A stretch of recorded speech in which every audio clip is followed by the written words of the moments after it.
Giant sequoia trees are indeed the skyscrapers of the natural world. Imagine yourself for a moment walking among these gigantic trees. These mesmerizing giants will make you feel like you are in a supernatural world. In our ever-changing world, they remain as they are. Defying the spirit of time, they show us the wisdom of nature. They prove that nature is magnificent and eternal. Now get ready for an extraordinary journey. These old sages have a lot to tell. Giant sequoia trees are found in the state of California in the western United States. They grow in a strip of forest on the western slopes of California's Sierra Nevada mountain range. Sequoia National Park and Kings Canyon National Park are home to many of the world's largest trees. This area is especially popular with visitors during the summer months. Giant sequoias have very specific climate requirements. When there is no rainfall, giant sequoia groves are fed by streams, swamp water, and underground moisture from higher ground. These trees need plenty to thrive. They live in favorable climatic temperatures so they can be damaged by extreme cold and hot weather. The only remaining natural habitat for giant sequoias in the world is in California. One of the most important characteristics of sequoia trees is their height. Giant sequoias are relatives of the world's tallest tree, the Hyperion tree. A coastal sequoia known as the Hyperion tree is the tallest living tree, standing 115 meters tall. Giant sequoias generally do not reach this height. However, giant sequoias cover a very large area in terms of volume. Named after General William Tecumseh Sherman, who took part in the American Civil War, the General Sherman tree is 31 meters in circumference at its base. The maximum diameter of the base is 11 meters. It weighs approximately 1,900 tons. This makes it the largest living non-clonal organism. It's the equivalent of almost 400 elephants. It is at least 10 times larger than the world's largest living animal, the blue whale. The height of the tree is 83.8 meters.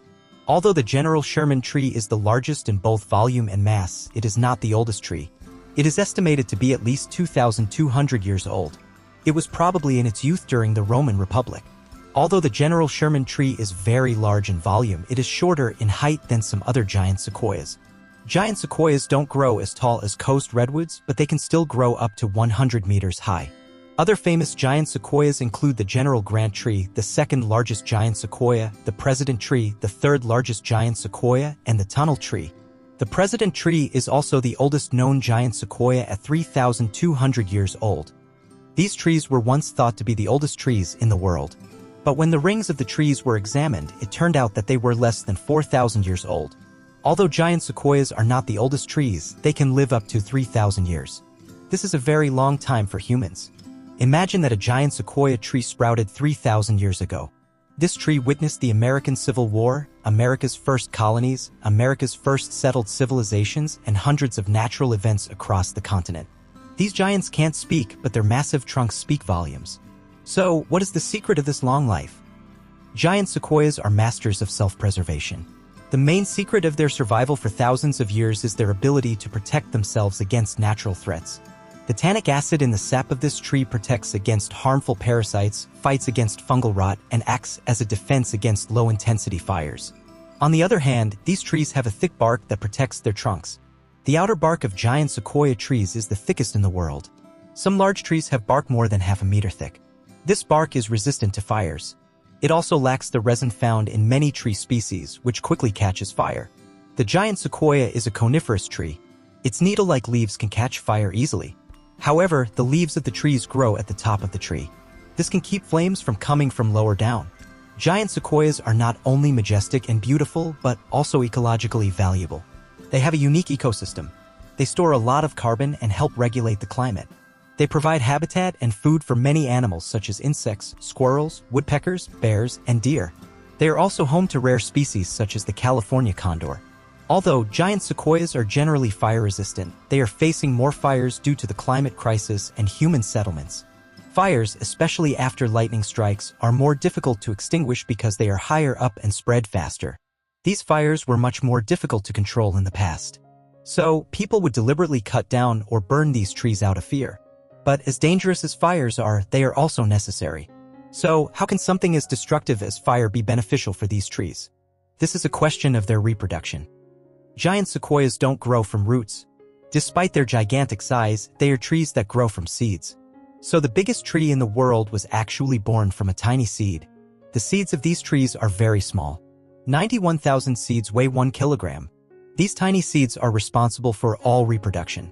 By the time the average giant sequoia reaches adulthood, it is about 58 billion times the size of the tiny seed from which it was born. Giant sequoias begin to produce cones more intensively between 150 and 200 years of age. A tree can produce 1 billion seeds in its lifetime. Most seeds are eaten by animals or rot in the soil. Only a few seeds germinate and produce seedlings. Only a fraction of these seedlings get a chance to grow. The seeds are preserved inside these cones. These seeds can remain in the cones for up to 20 years without seeing any light. Chicory or Douglas squirrels turn brown after collecting the cones. It is imperative that the seeds have direct contact with the soil.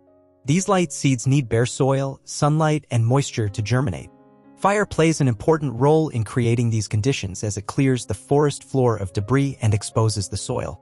Fires open the cones on the forest floor and release the seeds into the soil. But if the fire is too severe or intense, it can also destroy the seeds. Fire also leaves behind nutrient-rich ash in which seedlings can thrive. Forest rangers used to try to put out all fires. But they wondered why new trees were not growing. It took a long time for forest rangers to realize that fires can also have regenerative benefits. Now they control fires accordingly. Today, these trees are getting more attention at both the state and national level. There are more than 70 giant sequoia groves in the region. Although our lifespan is longer than many animals, our place in world history is actually much shorter. Long-lived organisms are not very common in nature. Sequoias are among these rare creatures. Redwood trees have been around for 200 million years. These trees were the real rulers of nature as the continents were forming, dinosaurs were roaming around, the first humans were spreading around the world, and the Ice Age was beginning. It is known that redwood trees were common in the northern hemisphere until before the Ice Age. Sequoia fossils have been found in many places, especially in Europe. However, when the last ice age ended, redwoods became extinct in many places. There are only 3 species of redwood trees today. Giant sequoia trees, scientific names Sequoiadendron giganteum, and coast redwood trees, scientific named Sequoia sempervirens, are found in California. Dawn redwood trees, whose scientific name is Metasequoia glyptostroboides, are found in remote areas of southwest China. It is thought that the giant sequoias that live on the slopes of the Sierra Nevada mountain range today were dragged here about 2 million years ago. The Indians living in the region benefited from these trees. They used these to build their homes and meet their daily needs. This situation was not at a level that would destroy the forests. Because the population was not very dense and there was no city structure like today, they generally used fallen and rotting trees.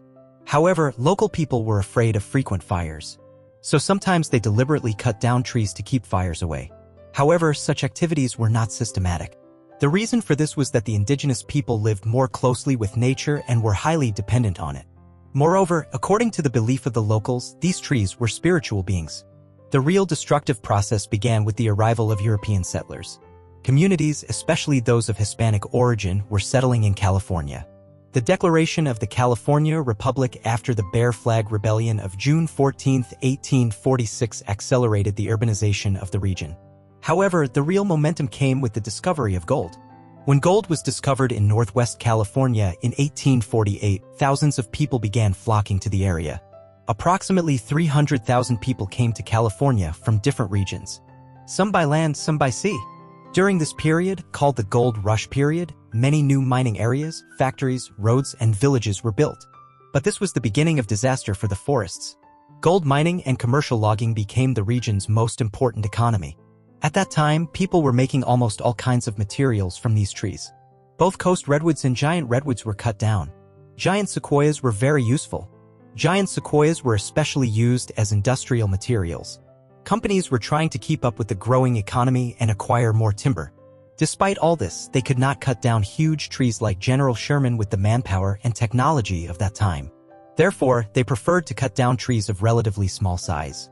But even these were actually very, very large. It sometimes took several weeks to cut down a giant sequoia tree. Eureka was the lumber center of California at the time.